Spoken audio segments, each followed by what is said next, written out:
हाय दोस्तों। इस वीडियो के अंदर हम लोग एक नया टॉपिक आज स्टार्ट करने वाले हैं और उस टॉपिक का नाम है डेटा कन्वर्टर। ठीक है, तो बेसिक से स्टार्ट करेंगे। आज हमें डिस्कस करना है डेटा कन्वर्टर्स। देखो, जिन लोगों का भी प्रायर एक्सपीरियंस है तो एक बार ये बताओ कि डेटा कन्वर्टर्स का पर्पस क्या होता है। तो डेटा कन्वर्टर्स का बेसिक पर्पस क्या होता है? In order to convert the data from analog to digital और फ्रॉम डिजिटल टू एनालॉग। देखो, जब हमने बेसिक से स्टार्ट किया था डिजिटल, तब मैंने एनालॉग और डिजिटल के बारे में आपको एक्सप्लेन किया था। एनालॉग सिग्नल्स कौन से होते हैं? Which are continuous time signals और which are analogous to the real world signal.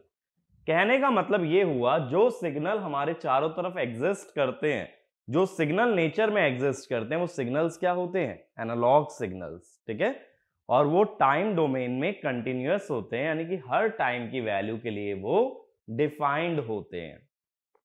वहीं डिजिटल सिग्नल्स क्या होते हैं? वो डिस्क्रीट होते हैं, यानी वो अलग अलग इंस्टेंट पे डिफाइन होते हैं, कभी भी वो पूरी टाइम रेंज में डिफाइन नहीं होते। जैसे 1 सेकेंड पे होगा, 2 सेकेंड पे होगा, 3 सेकेंड पे होगा, बट 1 से 2 सेकेंड तक फिर वो डिफाइन नहीं किया जाएगा। तो इस तरह के सिग्नल्स को हम क्या बोलते हैं? Digital signal. अब बात हमने ये भी पढ़ा था कि डिजिटल सिग्नल्स का एडवांटेज होता है when it comes to processing over analog signals. ठीक है, अब देखो, ज्यादातर सिग्नल जो हमारे चारों तरफ है वो है एनालॉग सिग्नल, जबकि प्रोसेसिंग किसकी आसान है? डिजिटल सिग्नल की। जब प्रोसेसिंग डिजिटल सिग्नल की आसान है एज कंपेयर टू एनालॉग, तब हमें क्या करना होगा? एनालॉग सिग्नल्स को पहले डिजिटल में कन्वर्ट करो। जो प्रोसेसिंग करनी है, जो भी उस पर तुम्हें फंक्शन रन करना है, जो भी उसका प्रोसेस करना है, उसको इंटीग्रेट करना है, ऐड करना है, कुछ इंफॉर्मेशन निकालना है, जो भी करना हो वो करो, लेकिन डिजिटल सिग्नल पे। प्रोसेसिंग का मतलब होता है changing a signal into desired value, यानी कुछ ना कुछ ऐसा करना जो कि हम चाहते हैं करना। जैसे मान लो, लेट अस से कि मैंने कई जगह का टेम्परेचर मेजर किया, या एक ही जगह का कई दिन में मैंने टेम्परेचर मेजर किया। ठीक है, जैसे मैंने सपोज 2 PM का टेम्परेचर मैं मेजर कर रहा हूं मंडे से लेके संडे तक। अब मेरे पास ये डेटा आ गया। इस डेटा का मैं एवरेज अगर निकालना चाहूं कि ऑन एन एवरेज क्या टेम्परेचर रहता है एट 2 PM, तो इसे कहेंगे एक मीनिंगफुल प्रोसेसिंग। एक ऐसा प्रोसेस रन करना चाहता हूं जिसकी मदद से मैं कुछ मीनिंगफुल डेटा एक्सट्रैक्ट कर पाऊं, और उस चीज को प्रोसेसिंग कहा जाता है। तो मैंने क्या बोला कि प्रोसेसिंग हमेशा डिजिटल डोमेन में आसान होती है, जबकि चारों तरफ सिग्नल क्या है? एनालॉग। जब चारों तरफ सिग्नल एनालॉग है और प्रोसेसिंग डिजिटल में आसान है, तो क्या करें कि पहले एनालॉग को डिजिटल में कन्वर्ट कर लो, फिर प्रोसेसिंग कर लो। बट हमारे लिए यूजफुल सिग्नल कौन सा है? एनालॉग, यानी प्रोसेस करने के बाद भी डिजिटल से वापस एनालॉग आना जरूरी है। एक और एग्जांपल लेते हैं। जैसे मान लो हम टेलीफोन पे बात कर रहे हैं, मोबाइल हो सकता है, लैंडलाइन हो सकता है, मान लो हम लोग कम्युनिकेट कर रहे हैं। अब क्या होता है? डेटा को ट्रांसमिट करना आसान होता है इन डिजिटल डोमेन। तो जो भी मैंने बोला उसको पहले किस में कन्वर्ट कर दो? डिजिटल में, उसे ट्रांसमिट कर दो। लेकिन डिजिटल डेटा सुनने वाला थोड़ी ना समझ पाएगा, उसको समझने के लिए कौन सा सिग्नल चाहिए? एनालॉग।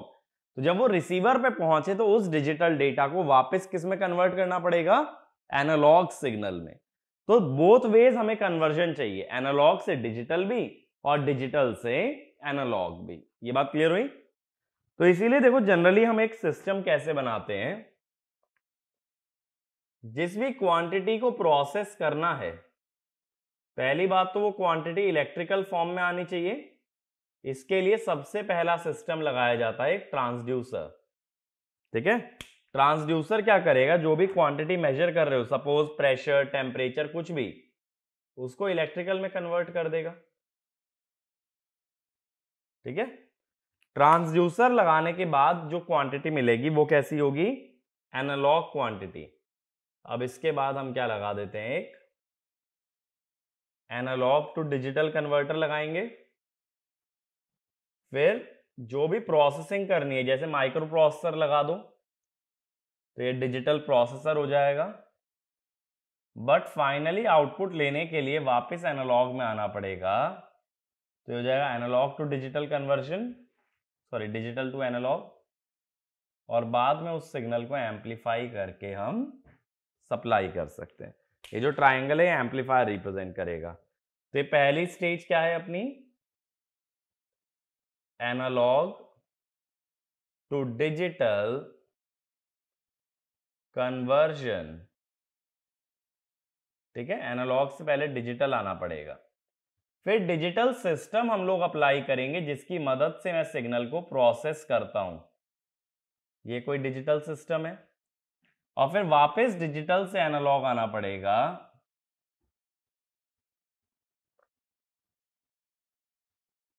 तो डिजिटल टू एनालॉग कन्वर्शन।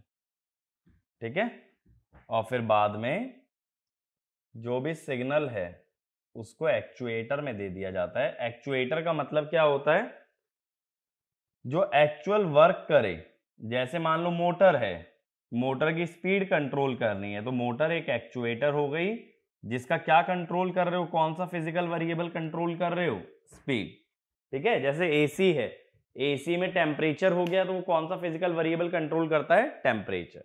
तो एक्चुएटर एक एक्चुअल डिवाइस है जो कि वर्क करती है कुछ क्वांटिटी को कंट्रोल करने के लिए। मोटर अपनी स्पीड कंट्रोल करने के लिए, फैन अपनी स्पीड कंट्रोल करने के लिए, एसी टेम्परेचर रेगुलेट करने के लिए। तो एक्चुएटर हमेशा एक फिजिकल वेरिएबल को कंट्रोल करेगा। बात समझ आती है कि कोई भी क्वांटिटी हो, इलेक्ट्रिकल या नॉन इलेक्ट्रिकल, उसको अगर डिजिटल डोमेन में प्रोसेस करना है तो दो कन्वर्टर्स की जरूरत पड़ती है, एक एनालॉग टू डिजिटल और एक डिजिटल टू एनालॉग। ठीक है, हम लोग जो अपनी स्टडी है उसको दो पार्ट में डिवाइड करेंगे इस टॉपिक को, एक DAC digital to analog converter और एक ADC analog to digital converter. ठीक है, ये दोनों ही टॉपिक इंपॉर्टेंट हैं गेट पॉइंट ऑफ व्यू से, तो इनको ध्यान से समझना। बहुत ज्यादा कुछ नहीं है इन टॉपिक्स के अंदर, बहुत बेसिक टॉपिक्स हैं। अगर अच्छे से समझते हो तो बहुत इजी है इसे कवर करना। जो भी हमने पीछे डिजिटल में कवर किया उसके मुकाबले ये चैप्टर आपको काफी आसान लगेगा। ठीक है, अब देखो सबसे पहले जो हम अपना स्टडी शुरू करेंगे वो डीएसी से करते हैं। डीएसी मैंने क्या बताया, digital to analog converter.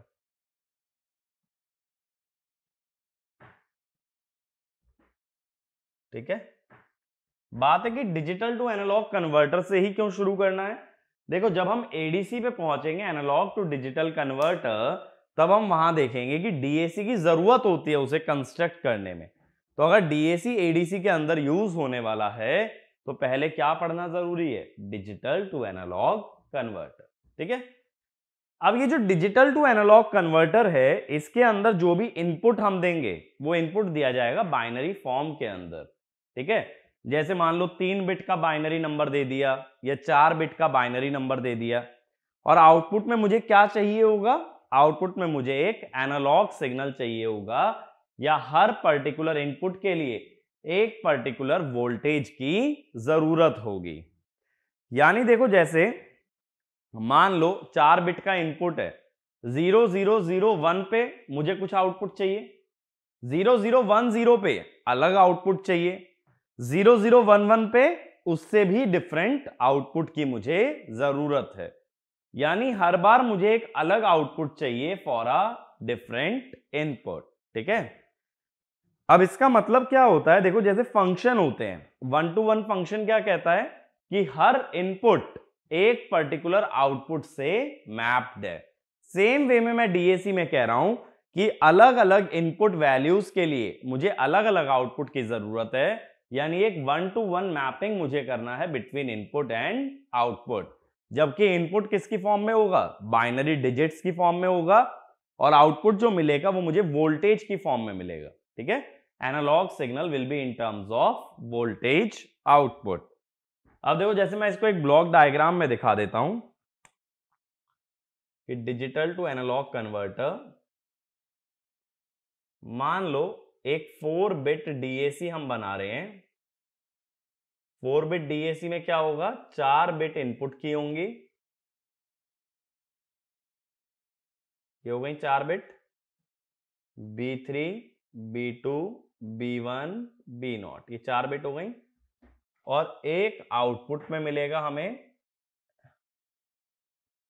Analogue output. ठीक है, तो 4 बिट का डीएसी माने 4 इनपुट के बिट्स और एक आउटपुट के बिट। ठीक है, आउटपुट को बिट नहीं बोलेंगे, बेसिकली एनालॉग आउटपुट है। तो यहां पे हमें क्या मिलती है, एक आउटपुट वोल्टेज हमें मिलती है, जिसको मैं लिख देता हूं वी आउट। लेकिन देखो क्या होता है कि हर एक डीएसी के अंदर एक रेजोल्यूशन डिफाइंड होता है या एक स्टेप साइज डिफाइन होता है, इस सब पे भी आएंगे, बट अभी बेसिक आइडिया लेने के लिए रेजोल्यूशन या स्टेप साइज का मतलब क्या होता है,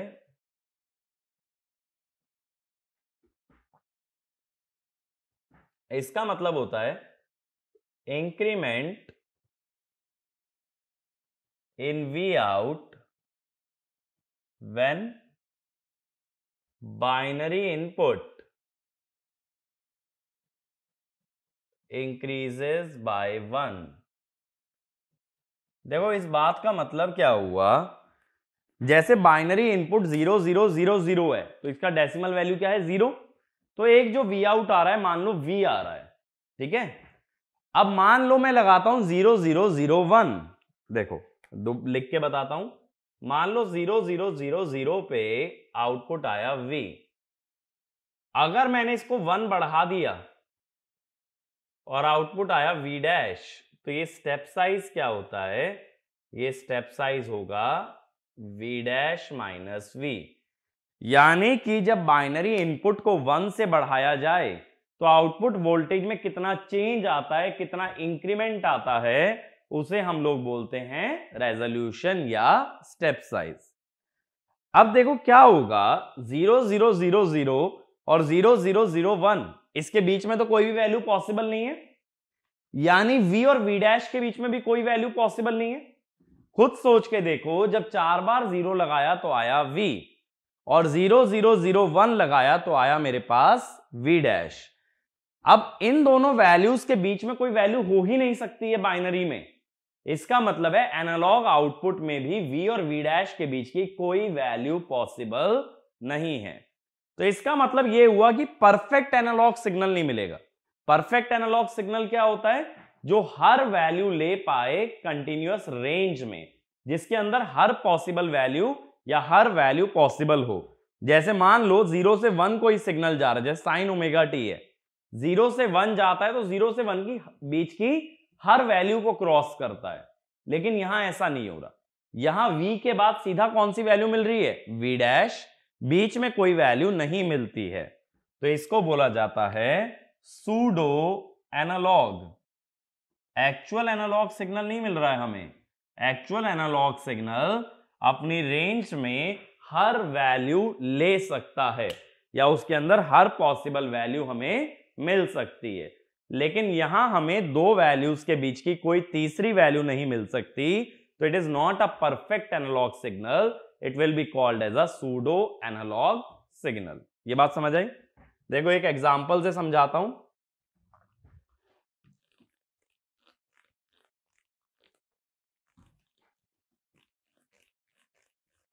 ये एग्जाम्पल बहुत अच्छे से समझना। देखो मैं एक सिस्टम कंस्ट्रक्ट कर रहा हूं जिसमें मैंने सबसे पहले अप्लाई किया एक 4 बिट का काउंटर। ठीक है, इसमें इनपुट क्या है अपना, क्लॉक सिग्नल। अब ये 4 बिट काउंटर जो अपनी 4 बिट्स देगा, ये चारों बिट को मैंने पास कर दिया एक 4 बिट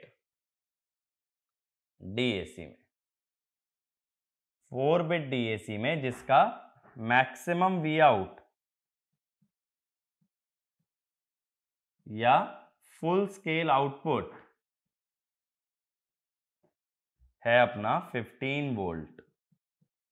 ठीक है, यानी मैक्सिमम 15 वोल्ट तक दे सकता है। फुल स्केल आउटपुट का मतलब होता है जब मैक्सिमम इनपुट लगाया जाए तब जो आउटपुट आता है तो उसे बोलते हैं फुल स्केल आउटपुट। ठीक है, ये डेफिनेशन याद रखना, ये मेजरमेंट के अंदर भी यूज होती है। जो लोग भी मेजरमेंट कवर करेंगे कि फुल स्केल वैल्यू क्या होती है, it is the maximum value that can be output in a system. अब देखो यहां होगा क्या, अगर मान लो ये अप काउंटर है, अगर ये अप काउंटर है तो इसका काउंट 4 बिट में कहां से कहां तक जा सकता है। देखो अब ये सवाल आप लोगों के लिए बहुत इजी होना चाहिए क्योंकि काउंटर आप लोग जानते हो। तो बताओ जल्दी से, 4 बिट का काउंटर कहां से कहां तक काउंट करेगा, 4 0 से लेके 4 1 तक, यानी 0 0 0 0 से 1 1 1 1 तक। या फिर ये कह दो डेसिमल में अगर बात करें तो 0 से लेके 15 तक 4 बिट का काउंटर जा सकता है, 0 से लेकर के 15 तक। इतनी बात क्लियर होती है। अब मैंने ये बोला कि मैक्सिमम आउटपुट कितना आ सकता है, 15 वोल्ट। मैक्सिमम आउटपुट 15 वोल्ट आ सकता है और ये मैक्सिमम इनपुट कितना हो सकता है, 15। तो मैं बोलता हूं रेजोल्यूशन क्या है, मैक्सिमम आउटपुट कितना मिल सकता है डीएसी में, 15। और काउंटर का मैक्सिमम आउटपुट कितना होता है, 15, 1 वोल्ट। ठीक है, तो ये रेजोल्यूशन या स्टेप साइज हमारे पास आ गया 1 वोल्ट। तो मैंने कैसे निकाला 1 वोल्ट, मुझे पता है डीएसी का मैक्सिमम आउटपुट क्या हो सकता है और ये पता है डीएसी का मैक्सिमम इनपुट या काउंटर का मैक्सिमम आउटपुट क्या हो सकता है।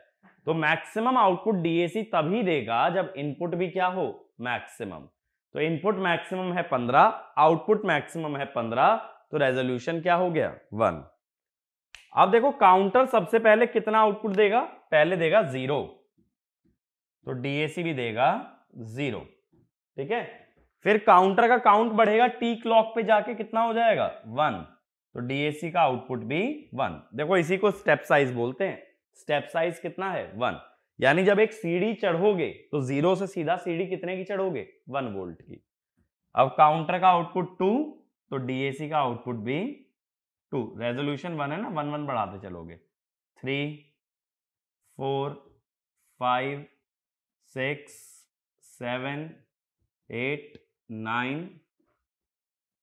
10 11 12 13 14 15 का मतलब है हम मैक्सिमम पे पहुंच गए। अब काउंटर में मुझे बताओ, अगर ये अप काउंटर है, ये 15 तक काउंट करेगा, 15 के बाद क्या होगा, 15 के बाद अगर उसमें 1 ऐड कर दिया गया तो ये वापस रीसेट हो जाएगा 0 पे। तो सीधा अगला काउंट आता है अपना वापस 0। ठीक है, ये 0 पे जंप कर जाता है।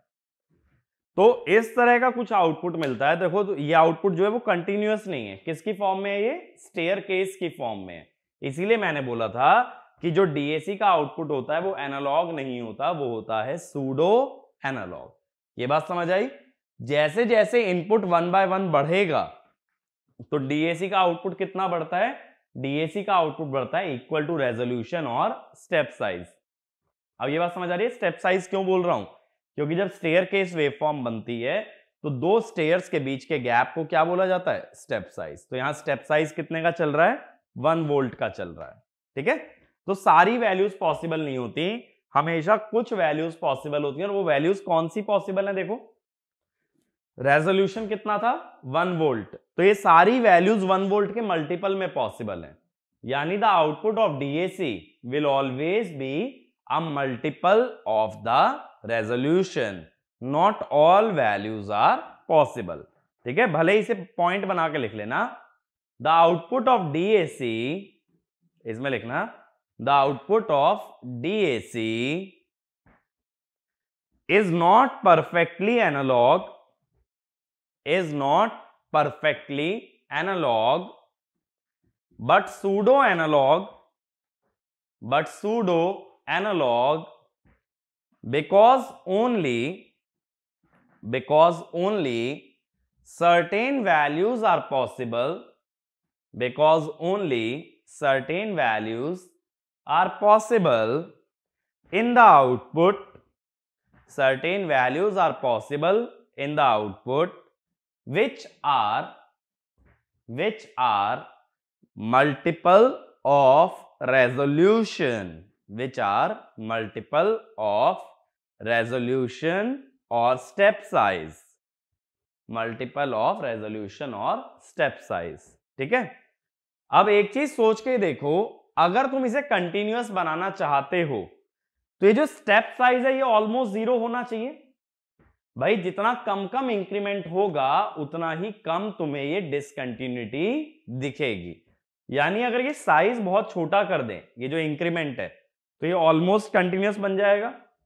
अब ये साइज निकाला कैसे था देखो, full scale voltage bye full scale input. ठीक है, अगर यहां 4 की जगह 5 बिट होती, 4 की जगह 5 बिट होती तो मैक्सिमम इनपुट कितना हो सकता है, 1 1 1 1 1, पांचों 1, पांचों 1 का मतलब है ये होता 31। 15/31 कितना आता, ऑलमोस्ट 0.5। तो रेजोल्यूशन या स्टेप साइज कम हो गया। तो रेजोल्यूशन या स्टेप साइज कम करने का इजीएस्ट तरीका क्या हुआ, by increasing the number of bits. तो अगला पॉइंट यही लिखो, to make the output, to make the output more analog, to make the output more analog, we keep the full scale output fixed, we keep the full scale output fixed, but increase number of bits, but increase number of bits so that resolution reduces, so that resolution reduces। ठीक है, ये बात clear हुई। जितना ज्यादा continuous चाहिए उतना ही step size छोटा होना चाहिए। अब देखो इसके बाद हम बात करते हैं कुछ जनरल पैरामीटर जो कि डीएसी को रिलेट करते हैं। तो नेक्स्ट लिखना, parameters of DAC, parameters of DAC. तो पहला पैरामीटर लिखो रेजोल्यूशन, फर्स्ट लिखना रेजोल्यूशन। तो इसमें लिखो, it is the smallest change, it is the smallest change that occur in output, it is the smallest change that occur in output due to change in digital input, due to change in digital input। ठीक है, तो इसका मतलब क्या हुआ, smallest change कब आएगा, इसने बोला है स्मॉलेस्ट चेंज डेफिनेशन के अंदर स्मॉलेस्ट चेंज तभी आ सकता है when input increases by 1। जैसा देखो मैंने अभी बताया 0 0, सपोज 1 0 है, इस पे आउटपुट है V, 0 0 1 1 पे अगर है V डैश, तो इनपुट में ये स्मॉलेस्ट चेंज है ना, चेंज 1 का बढ़ाया हमने, 2 से 3 पे गए हैं, तो यहां रेजोल्यूशन क्या बोल दोगे, resolution is V dash minus V। तो रेजोल्यूशन का मतलब होता है जब इनपुट को 1 से बढ़ाया जाए तो जो आउटपुट में चेंज आएगा that is called as resolution. अब एक छोटी सी चीज सोच के देखो, 0 0 0 0 पे आउटपुट क्या आना चाहिए, 0, और 0 0 0 1 पे सपोज यहां आ रहा है H, तो हम क्या कहेंगे, रेजोल्यूशन किसके बराबर है, 1 ही तो बढ़ाया है, H minus 0 equal to H। इससे देखो क्या समझे, जब चारों जीरोस थे तो आउटपुट 0 आना चाहिए था, तो 0 0 0 1 पे आउटपुट किसके बराबर आता है, आउटपुट बराबर आता है रेजोल्यूशन के।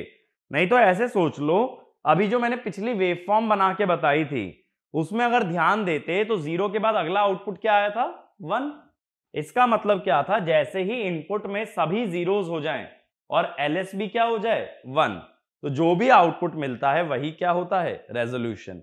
हमेशा ये ध्यान रखना, अब आगे के लिए डीएसी का रेजोल्यूशन कैसे निकालोगे, एलएसबी को 1 कर दोगे तो जो भी आउटपुट आएगा that will be your resolution. तो ये वाला पॉइंट लिखना, the output when all bits are 0, the output, when all bits are 0 and LSB is 1, the output when all bits are 0 and LSB is 1 represents the resolution of the DAC, represents the resolution of the DAC.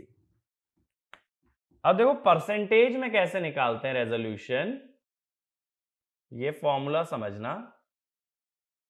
Percentage resolution का मतलब होता है जो भी step size है, जो मैंने h लिखा है, यही तो स्टेप साइज है, upon full scale value into 100%। अब फुल स्केल वैल्यू कैसे आती है, देखो जैसे पिछले केस में स्टेप साइज मैंने लिया था 1 और फुल स्केल वैल्यू कितनी थी 15 क्यों थी, क्योंकि 15 स्टेप बन रहे थे, तो यहां पे लिख दिया जाता है 1 अपॉन नंबर ऑफ स्टेप्स। ठीक है, क्योंकि जैसे एग्जांपल लो, पिछले केस में स्टेप साइज था 1, फुल स्केल वैल्यू थी 15, तो कितना आएगा 1/15, तो 1/15 तो ऐसे भी आ सकता है ना, यहां पे n क्या है, n equal to number of bits. ठीक है, वैसे डायरेक्ट फॉर्मूला यूज करने की जरूरत नहीं पड़ती, हमेशा ये ध्यान रखना कभी डीएसी के क्वेश्चन में रेजोल्यूशन निकालना पड़ जाए तो ये इनपुट लगाओगे, सारी बिट्स 0 और एलएसबी 1, तो जो भी आउटपुट आएगा वही क्या है रेजोल्यूशन। ठीक है, बट स्टिल एक जनरल आइडिया हमें मिल जाता है कि परसेंटेज रेजोल्यूशन का मतलब क्या होता है, step size upon full scale output. ठीक है, अब अगला डेफिनेशन लिखना, एक्यूरेसी। नेक्स्ट लिखो एक्यूरेसी, पहला पैरामीटर हुआ रेजोल्यूशन, अगला लिखो एक्यूरेसी। तो इसमें लिखना the accuracy of a DAC, the accuracy of a DAC is specified, the accuracy of a DAC is specified in terms of full scale error, in terms of full scale error or linearity error, full scale error or linearity error expressed as a percentage, expressed as a percentage of full scale output, expressed as a percentage of full scale output।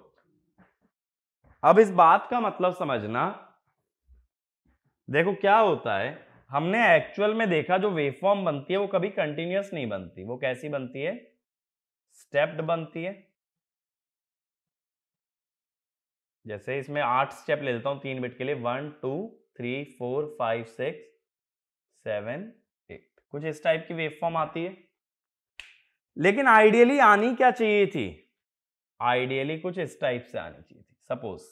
ठीक है, ये क्या है, ये perfect linear graph है, और ये क्या है, एक्चुअल कर्व है। तो ये लीनियरिटी एरर क्या होता है कि एक्चुअल कर्व लीनियर कर्व से कितना डेविएट कर रहा है, क्योंकि डिजायरेबल या एनालॉग कर्व तो वही होगा जो सीधा रैंप फंक्शन की तरह बने, क्योंकि रैंप फंक्शन में अगर देखोगे तो सारी वैल्यूज आ रही हैं, जबकि हमने क्या देखा, डीएसी का जो आउटपुट होता है वो कभी भी कंटिन्यूअस नहीं होता, वो स्टेयरकेस वेवफॉर्म में होता है। तो ये लीनियर कर्व और एक्चुअल कर्व के बीच का जो डेविएशन होता है उसे फुल स्केल एरर कहा जाता है। तो इसमें ये वाला पॉइंट लिखो अगला, full scale error, full scale error is the deviation, full scale error is the deviation of the actual output, full scale error is the deviation of the actual output from the linear curve, of the actual output from the linear curve।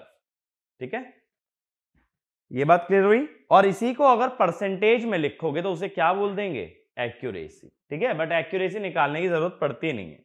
अगला लिखना settling time, settling time, इसका मतलब लिखो settling time का the time taken by, the time taken by the output, the time taken by the output to settle within, to settle within a tolerance band, to settle within a tolerance band around the steady state value, tolerance band around the steady state value is called settling time, is called settling time। अब देखो इस बात का मतलब क्या है, जैसे मान लो ये रेजोल्यूशन में 1 वोल्ट ही ले रहा हूं, सपोज मैंने इनपुट लगाया 0 1 1, ठीक है, तो 0 1 1 पे मुझे आउटपुट क्या मिलना चाहिए था, 3।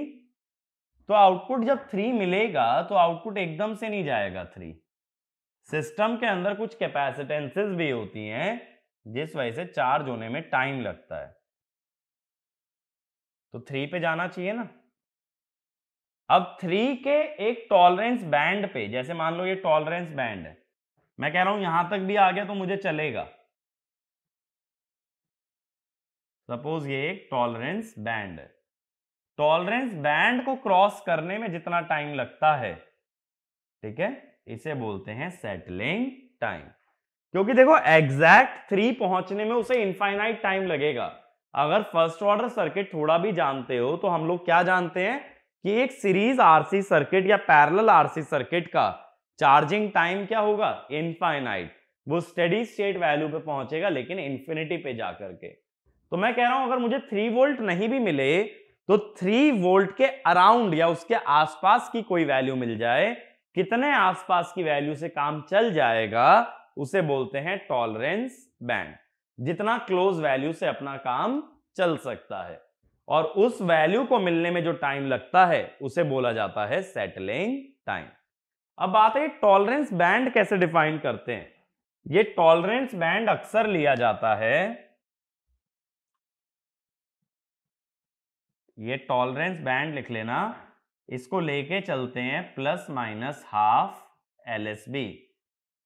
LSB का मतलब क्या था, ये मैंने बताया था, जब LSB 1 होती है बाकी सारी बिट्स 0 होती हैं तो आउटपुट क्या मिलता है, H।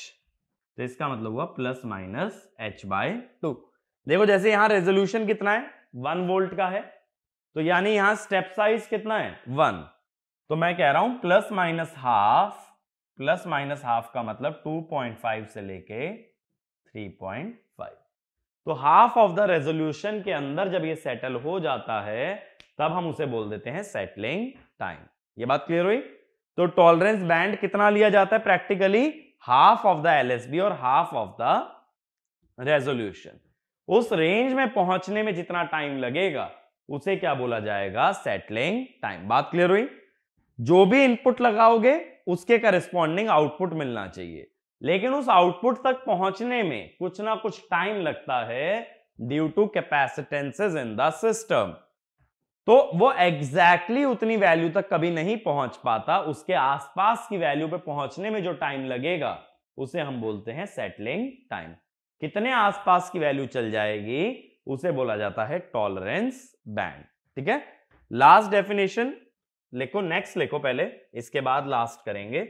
Offset voltage, offset voltage, तो इसमें लिखना the output of DAC, the output of DAC at 0 input, the output of DAC at 0 input is called as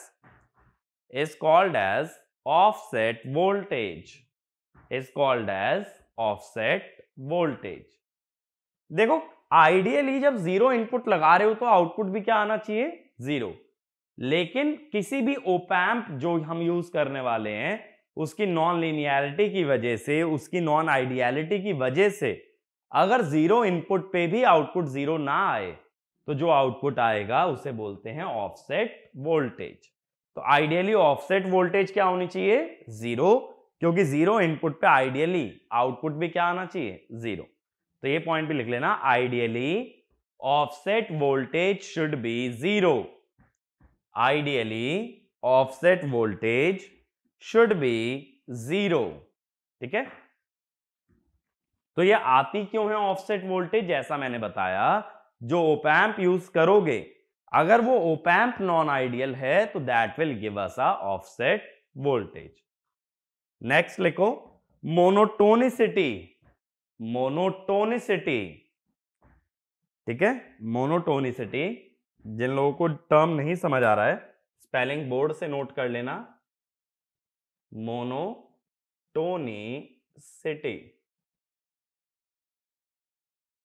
ठीक है, तो इसमें लिखना, if the output increases, if the output increases with increase in, if the output increases with increase in binary input, with increase in binary input, then DAC is said to be monotonous. Then DAC is said to be monotonous. ठीक है, इस बात का मतलब क्या है? Binary input बढ़ाते हुए आउटपुट भी मेरा लगातार बढ़ना चाहिए। अगर मेरा बाइनरी इनपुट बढ़ाने से लगातार आउटपुट बढ़ता है तो इसको क्या बोलोगे? मोनोटोनिक या मोनोटोनस। ठीक है, अब इसका लास्ट लिखो, unipolar and bipolar DAC. Unipolar and bipolar DAC. अब देखो, यूनिपोलर में क्या होता है, जो आउटपुट आता है उसका साइन एक ही हो सकता है, या तो पॉजिटिव या तो नेगेटिव। लेकिन जो डीएसी पॉजिटिव और नेगेटिव दोनों वैल्यूज दे पाए उसे बोलते हैं बाइपोलर। दोनों वैल्यूज की जरूरत कब पड़ेगी? देखो, जब हमने नंबर सिस्टम पढ़ा था तो वहां एक साइन मैग्नीट्यूड फॉर्म होती है। साइन मैग्नीट्यूड फॉर्म में हम क्या कहते हैं? जो एमएसबी है वो तो साइन होगा और बाकी बची सारी बिट्स क्या होंगी? वो मैग्नीट्यूड होंगी। तो जब साइंड नंबर्स आने लगते हैं, यानी पॉजिटिव और नेगेटिव दोनों इनपुट अप्लाई हो सकते हैं, तो आउटपुट में भी दो वैल्यूज मिलनी चाहिए, पॉजिटिव और नेगेटिव। जैसे मान लो 0001 लगाया, ठीक है, तो ये +1 होगा। साइन मैग्नीट्यूड में क्या होता है? पहली बिट साइन होती है ना, तो ये तो हुआ 1। लेकिन अगर 1001 लगाया तो साइन बिट 1 कर दी है, तो ये हुआ -1। तो अगर +1 पे आउटपुट पॉजिटिव आए तो -1 पे आउटपुट क्या आना चाहिए? नेगेटिव। इस तरह के डीएसी को बोलते हैं बाइपोलर। तो इसमें लिखना, if the output can only be positive, if the output can only be positive, then DAC is said to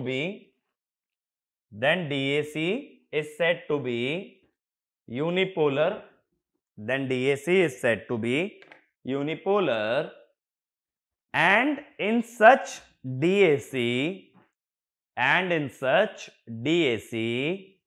unsigned binary numbers, in such DAC unsigned binary number should be input. Unsigned binary number should be input. Next point, if output can be both positive as well as negative, output can be both positive as well as negative, then it is said to be bipolar DAC. Then it is said to be bipolar DAC, and in such DAC we use signed binary numbers.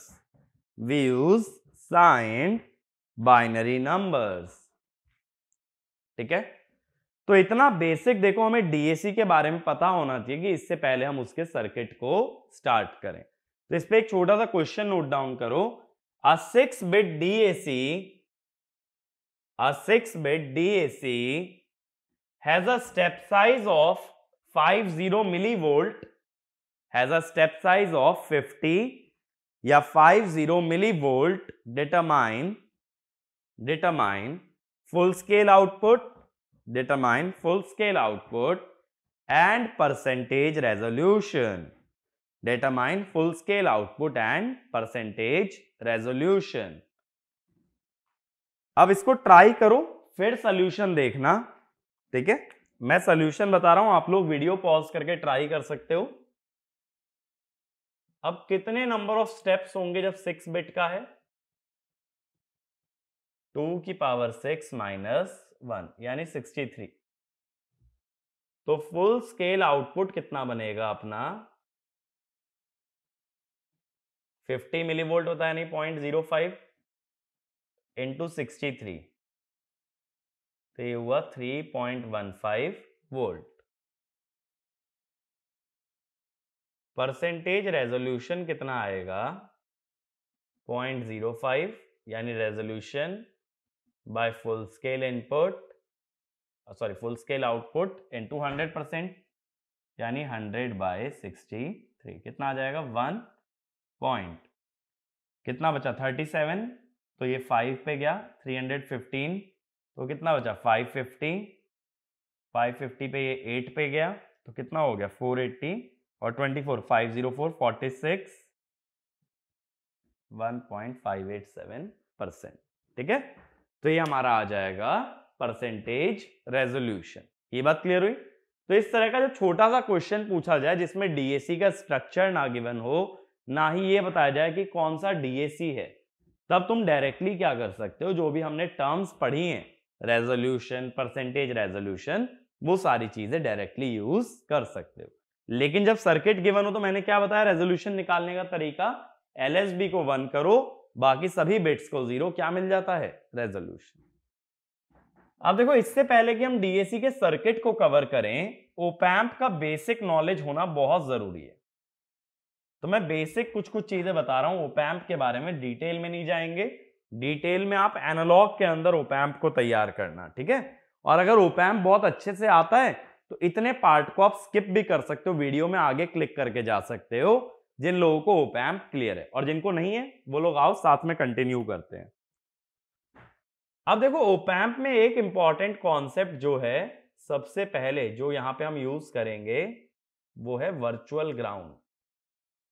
अब ये virtual ground क्या चीज होती है? देखो, op-amp क्या है? Op-amp है एक ऑपरेशनल एम्पलीफायर। इसमें दो इनपुट टर्मिनल्स होते हैं, एक माइनस एक प्लस। दो सप्लाई टर्मिनल होते हैं, एक Vset और एक माइनस Vset। एक आउटपुट टर्मिनल होता है Vout। यहां पे सपोज वोल्टेज लगाई है V1 और यहां पे वोल्टेज लगाई है हमने V2।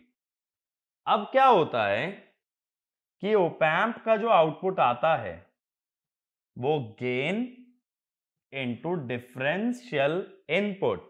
VD क्या होता है? डिफरेंशियल इनपुट या डिफरेंस ऑफ द इनपुट। अब डिफरेंस कैसे लेते हैं? Positive terminal minus negative terminal, V2 minus V1। ठीक है, अब इसके अंदर बेसिक रूल क्या होता है?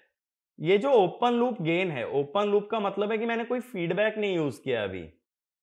तो ओपन लूप के केस में जो गेन होता है AD, ये बहुत हाई होता है। ये समझ लो 10 की पावर 5 में चलता है, इतना हाई होता है। ठीक है, अगर ये बहुत हाई होता है तो थोड़ा सा भी इनपुट अगर लगा दिया तो Vout हाई आ जाएगा। लेकिन ओपैम्प का रूल क्या होता है? Vout can't go beyond Vset। ठीक है, आउटपुट वैल्यू कभी भी सैचुरेशन वोल्टेज को या सप्लाई वोल्टेज को एक्सीड नहीं कर सकती। इसीलिए देखो, अक्सर क्या होता है, अगर ओपैम्प के ट्रांसफर कर्व की बात करें वी आउट वर्सेस वीडी। तो क्या आना चाहिए, एडी वीडी आना चाहिए, लेकिन थोड़ा सा भी इनपुट लगाते ही ये वी सेट पे पहुंच जाता है।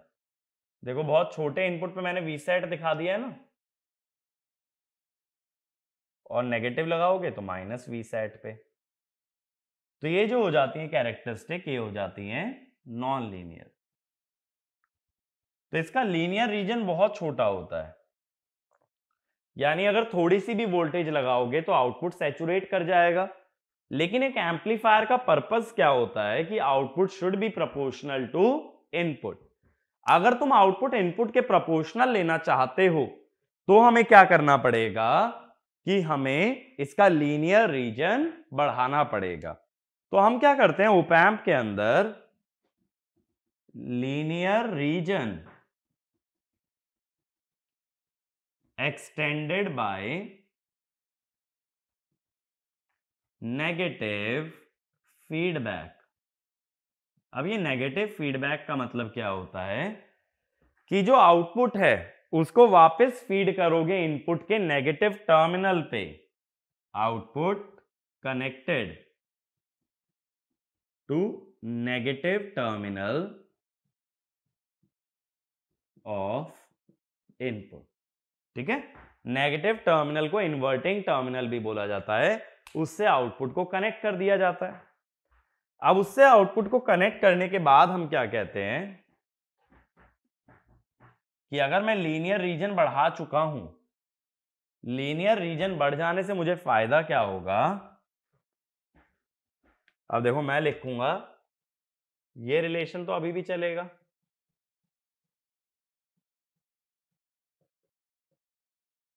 तो V2 माइनस V1 या डिफरेंस वोल्टेज कितनी होती है, V आउट बाय AD। अगर V आउट की वैल्यू फाइनाइट है और ये ओपन लूप गेन टेंड करता है इंफिनिटी को, तो एक चीज बताओ, फाइनाइट बाय इनफाइनाइट कितना आएगा, 0। तो V2 minus V1 will tend to 0 और V2 इक्वल टू V1। तो जब नेगेटिव फीडबैक लगाते हैं तो दोनों टर्मिनल की वोल्टेज बराबर आ जाती है। इस कॉन्सेप्ट को बोला जाता है वर्चुअल ग्राउंड। ये बात समझ आई। तो ऑप एम्प के अंदर क्या होता है, output is proportional to the difference of the two input voltages, और नेगेटिव फीडबैक लगाने से हम लीनियर रीजन को बढ़ा लेते हैं, और जिसकी वजह से क्या होता है, दोनों टर्मिनल की वोल्टेज ऑलमोस्ट इक्वल होती है। इस कॉन्सेप्ट को बोला जाता है वर्चुअल ग्राउंड। अब देखो ऑप एम्प से बनने वाला एम्पलीफायर दो कॉन्फ़िगरेशन में यूज होता है, एक होता है इन्वर्टिंग, एक होता है नॉन इन्वर्टिंग। ये चीज समझते हैं।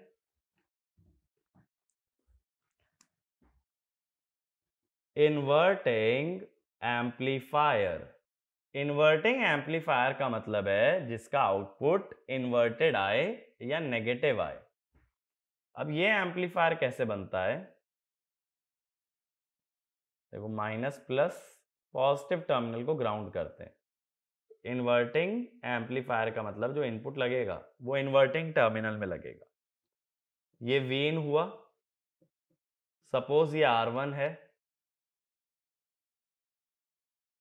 एक रेजिस्टेंस फीडबैक में यूज होगा, ये RF है, और ये V आउट। अब देखो यहां नेगेटिव फीडबैक चल रहा है, output is connected to inverting terminal of the input. तो अगर वर्चुअल ग्राउंड लगाओगे तो क्या बोल सकते हो, वर्चुअल ग्राउंड की मदद से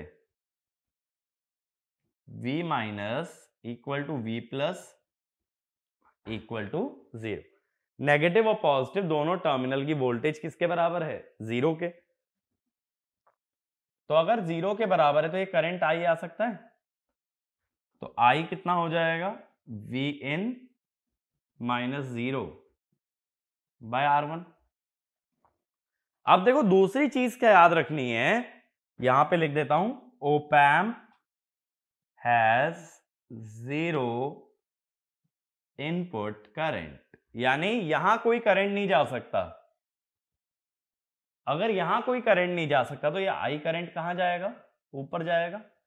अब ऊपर वाले रेजिस्टेंस में अगर आई लिखना चाहते हो तो I is 0 minus V naught by R F, और I अभी हमने कितना लिखा है, V in बाय R1, तो V not is minus R F by R1 into V in, बीच में माइनस साइन आ गया भाई, इसीलिए इसे बोला था इन्वर्टिंग एम्पलीफायर। तो डायरेक्टली इसका गेन भी याद रख सकते हो, minus R F by R1, ठीक है। अब बात करते हैं नॉन इन्वर्टिंग की। दो एम्पलीफायर्स जो अपने लिए इंपॉर्टेंट है डिजिटल के अंदर, non inverting amplifier. Non inverting जैसा नाम से ही समझ गए होंगे कि यहां इनपुट किस पे लगाना पड़ेगा, पॉजिटिव टर्मिनल पे।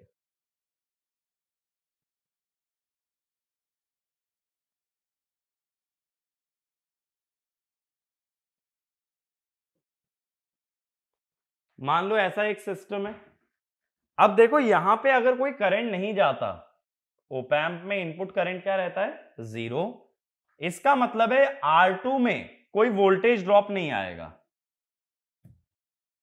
हम क्या बोल सकते हैं, R2 has no voltage drop.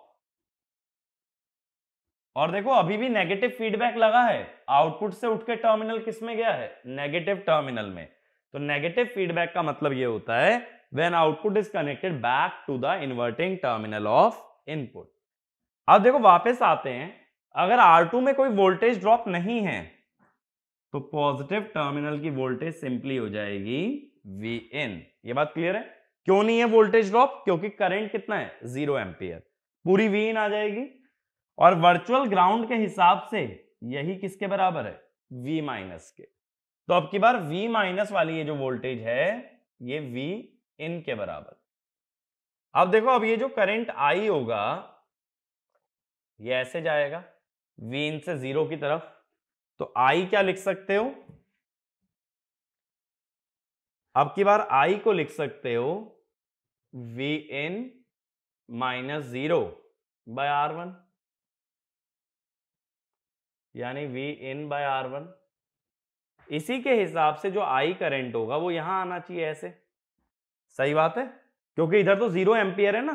तो अगर तुम KCL लगाओगे इस नोड पे तो I इधर जा रहा है तो ऊपर से I इनकमिंग होना चाहिए, I इधर से आउटगोइंग है तो इधर से I क्या रहेगा, इनकमिंग। अब इस I की इक्वेशन लिखो RF में, RF में I को कैसे लिखोगे, V out minus Vin upon RF, और यही किसके बराबर है, Vin अपॉन R1। तो V out is Vin, RF को राइट हैंड साइड ले जाओ, Vin RF बाय R1। तो V out कितना हो गया, Vin 1 plus RF bye R1। एक ये फॉर्मूला तुम्हें याद रखना है। अब देखो इसमें कोई माइनस साइन नहीं आया, इसीलिए इसे हम क्या बोलेंगे, नॉन इन्वर्टिंग एम्पलीफायर, ठीक है। इतना बेसिक याद रहना चाहिए अगर हम डीएसी के बारे में पढ़ने वाले हैं, क्योंकि डीएसी के अंदर देखो ओप एम्प होगा, ओप एम्प में मोस्ट इंपॉर्टेंट कॉन्सेप्ट तुम्हारे लिए क्या है, वर्चुअल ग्राउंड। वर्चुअल ग्राउंड कहां लगाना है बताओ जल्दी से, जब नेगेटिव फीडबैक हो। नेगेटिव फीडबैक का मतलब क्या होता है, जब आउटपुट को इन्वर्टिंग टर्मिनल में वापस फीड किया गया हो। ये सारी चीजें बहुत डिटेल में कवर करेंगे लेकिन एनालॉग के अंदर। तो जब आउटपुट को वापस नेगेटिव टर्मिनल में फीड किया जाता है तो उसे क्या बोलते हैं, नेगेटिव फीडबैक। तब हमें करना क्या होता है, नेगेटिव और पॉजिटिव दोनों टर्मिनल की वोल्टेज को इक्वेट करके नेटवर्क एनालिसिस की मदद से क्या निकाल सकते हो, आउटपुट वोल्टेज। बट क्या याद रखना है, दो चीजें, वर्चुअल ग्राउंड में पॉजिटिव और नेगेटिव टर्मिनल की वोल्टेज बराबर होती है, और दूसरा कंसेप्ट, ओप एम्प में कोई इनपुट करंट नहीं होता, यानी उसके इनपुट टर्मिनल्स का करंट क्या लेके चलना है, 0। ये दो बातें याद रखना, एक तो वर्चुअल ग्राउंड नेगेटिव फीडबैक में लगेगा और इनपुट करंट क्या रखना पड़ेगा, 0। इतना याद रखोगे तो ओप एम्प के मैक्सिमम सर्किट सॉल्व हो जाएंगे, इवन एनालॉग के अंदर भी सॉल्व हो जाएंगे, ठीक है। लेकिन वो सारी बातें भी एनालॉग के लिए छोड़ते हैं, हमारा फोकस अभी ओप एम्प नहीं है, बस ओप एम्प की मदद से बनने वाले सर्किट हमें थोड़ा सा देखना है। तो देखो डीएसी जो है उसमें हम दो सर्किट कवर करते हैं, एक होता है वेटेड रजिस्टर डीएसी और दूसरा होता है R2R लैडर नेटवर्क। ठीक है, तो सबसे पहले इस वीडियो के अंदर जो हम कवर करेंगे वो पहला कवर करेंगे, दैट इज वेटेड रजिस्टर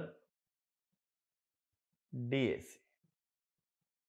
ठीक है, ऐसा हम कवर करने वाले हैं। अब मान लो 4 बिट का डीएसी बनाना है।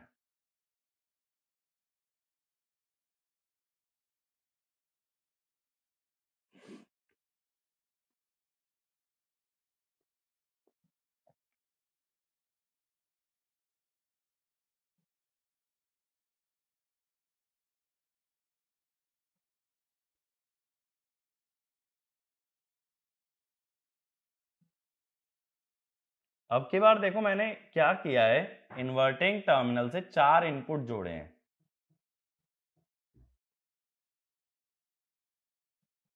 ठीक है, 4 इनपुट हमने जोड़ दिए। अब ये रेजिस्टेंसेस की वैल्यू देखो मैं ऐसे लेता हूं, R, 2R, 4R, 8R, और ये इनपुट है B3, B2, B1, B0, ये है V आउट। अब देखो मैं क्या कहता हूं कि अगर कोई भी bit if Bn is equal to 1, तो इसमें हमें इनपुट लगाना है V रेफरेंस के बराबर, और अगर ये 0 है बिट, इसका मतलब है 0 लगाएंगे।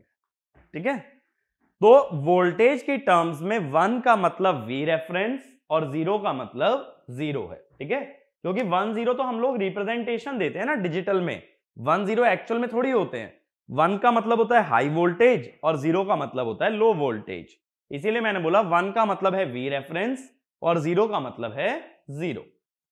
अब बात है इसका आउटपुट कैसे निकालोगे।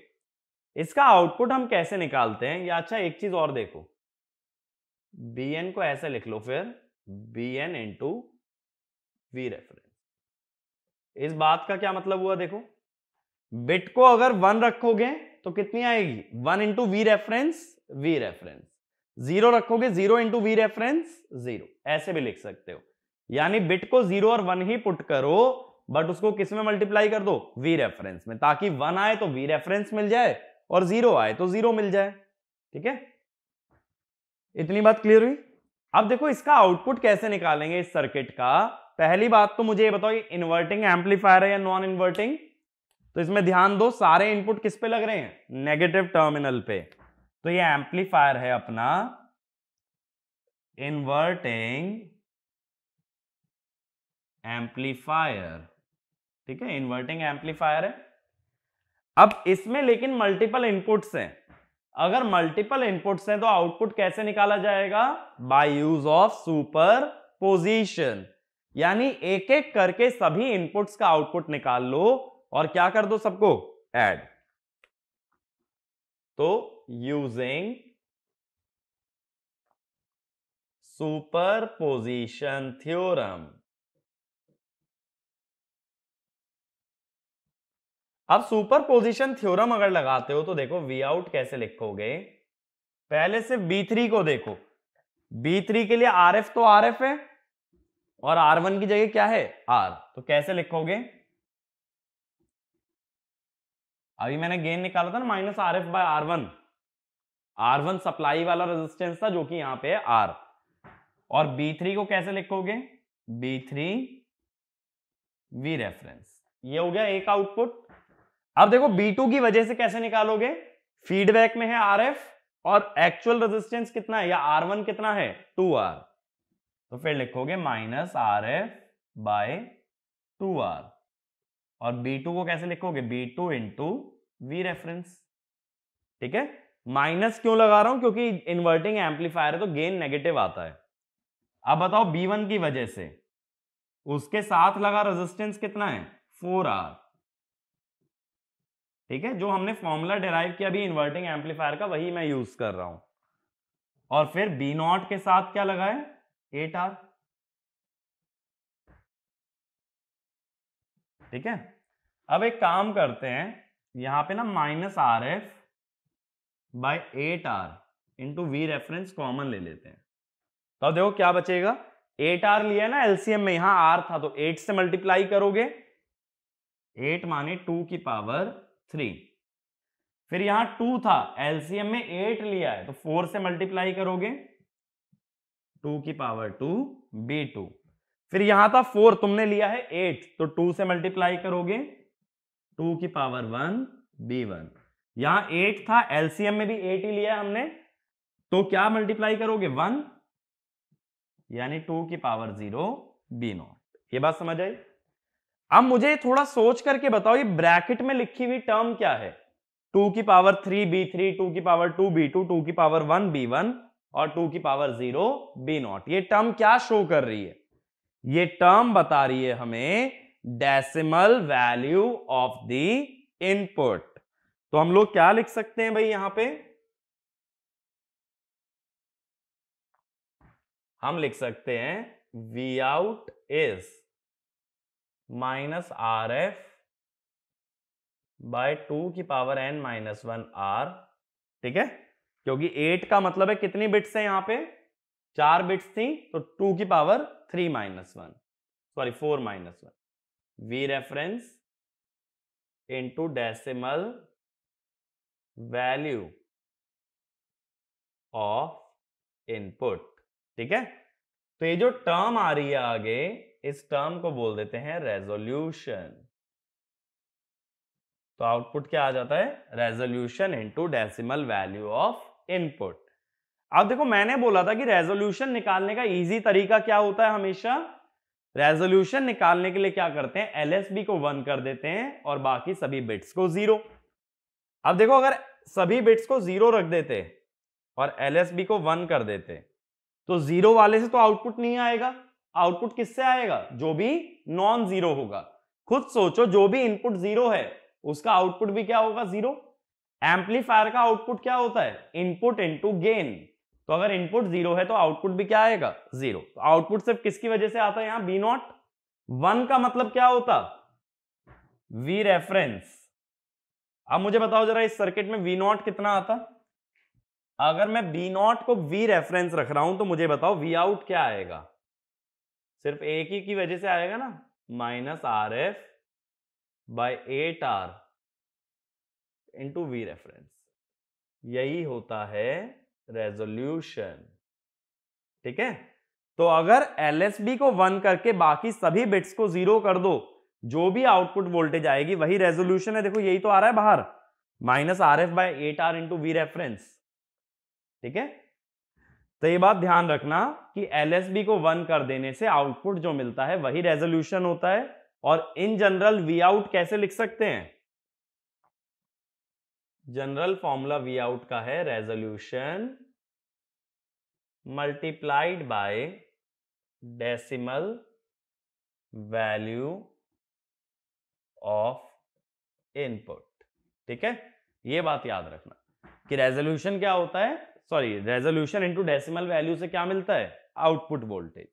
अब बात है, इसको वेटेड रेजिस्टर डीएसी क्यों बोला? क्योंकि देखो, रेजिस्टेंस उसी रेशो में चल रहे हैं जो बिट की वेटेज है। जैसे देखो, B3 की वेटेज में क्या आना चाहिए? 2 की पावर 3, तो उसका रेजिस्टेंस है 8 टाइम्स, सॉरी, उसका रेजिस्टेंस है 1/8 टाइम्स 8R। जैसे B0 का रेजिस्टेंस 8R है तो B3 का रेजिस्टेंस कितना है? R, यानी 1/8 है, क्योंकि उसकी वेटेज कितनी होनी चाहिए? 8। यानी रेजिस्टेंसेस का जो रेशो है वो किससे डिसाइड होता है? वो बिट की वेटेज से डिसाइड होता है। जो हाईएस्ट वेटेज वाली बिट है उसका रेजिस्टेंस मिनिमम है, और जो लोएस्ट वेटेज वाली बिट है उसका रेजिस्टेंस मैक्सिमम है। तो वाला पॉइंट भी लिख लेना, the resistances used are decided on the basis of the resistances used are decided on the basis of the weightage of the bit when converting to decimal value, weightage of the bit when converting to decimal value, and hence it is called as, and hence it is called as weighted resistor DAC, and hence it is called as weighted resistor DAC. इतनी बात clear हुई? अब एक question लिखो, find the value of V out, find the value of V out for the following circuit,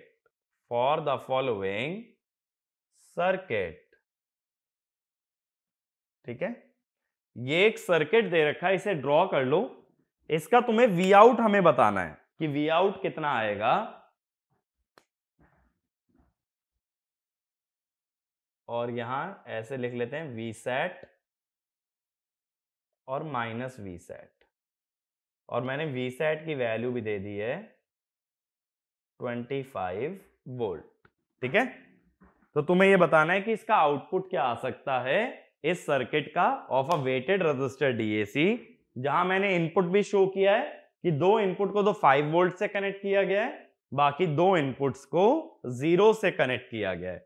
इतनी बात clear हुई? तो इस क्वेश्चन का जो सोल्यूशन है वो हम लोग नेक्स्ट वीडियो के अंदर देखेंगे, बट अभी के लिए बेसिक इतना क्लियर रखो कि किसी भी डीएसी का रेजोल्यूशन कैसे निकालते हैं।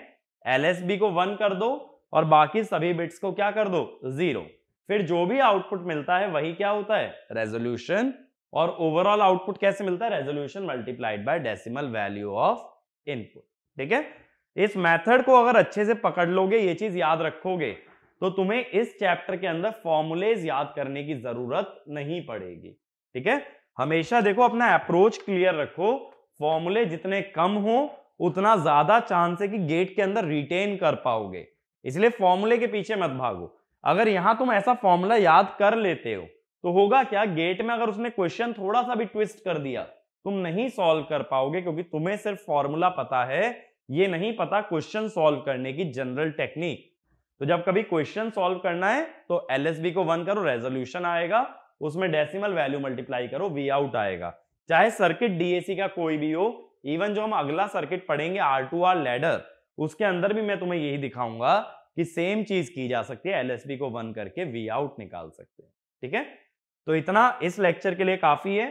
तो वेटेड रजिस्टर का ये वाला क्वेश्चन सॉल्व करके रखोगे नेक्स्ट वीडियो के लिए, और जब नेक्स्ट वीडियो हमारा कवर हो जाता है तो डीएसी हमारा कंप्लीट हो जाएगा, उसके बाद डीएसी बेस्ड प्रॉब्लम्स प्रैक्टिस कर सकते हो, ठीक है? इस वीडियो के लिए इतना ही, थैंक यू।